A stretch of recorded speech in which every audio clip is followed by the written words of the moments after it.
اوعى ابدا ترمي طوب بالليل وانت ماشي في الشارع، لان اولاد الجن بيلعبوا في الوقت ده، فخلي بالك. اكسبلور.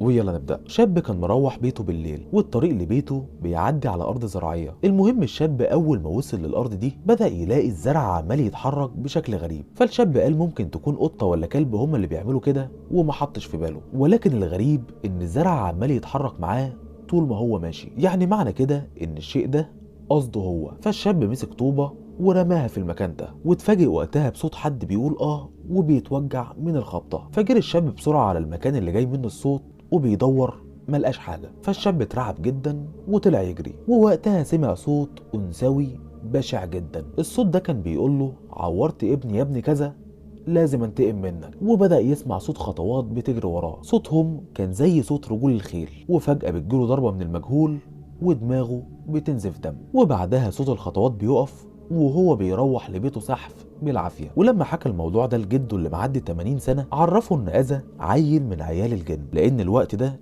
كان الوقت اللي بيلعبوا فيه. وامه لما شافته كده خدت حقه منك وانتقمت له، ولكنه حذره من انه يمشي في السكة دي تاني، لان انتقام باقي اهله ممكن يكون اكتر من كده. وبكده خلصنا.